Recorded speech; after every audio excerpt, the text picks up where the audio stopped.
C'est une forêt complètement calcinée qui pourrait reprendre vie grâce à ce drone. L'engin mitraille le terrain de semences rempli de graines, d'eau, de nutriments et de champignons.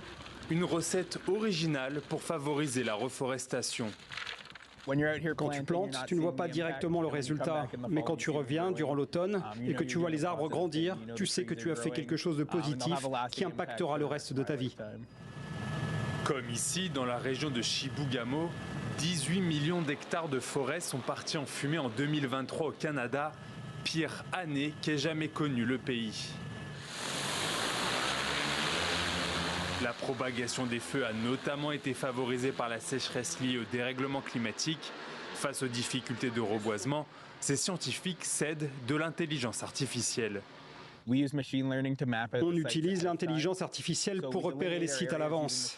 Elle modélise les zones, puis on choisit où planter en fonction du climat, du terrain et du relief, pour être sûr de semer au bon endroit.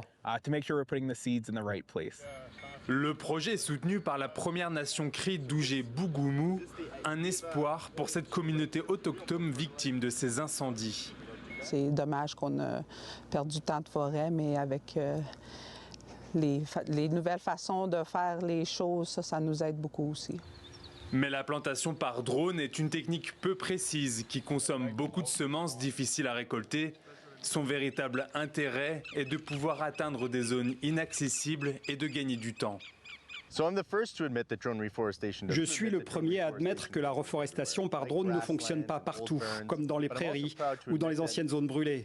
Mais il faut reconnaître que depuis 3 ans, 86% des territoires sur lesquels nous avons planté sont conformes aux standards. Au total, 2 drones sont actuellement utilisés au Québec. Chacun peut envoyer jusqu'à 50 000 capsules par jour.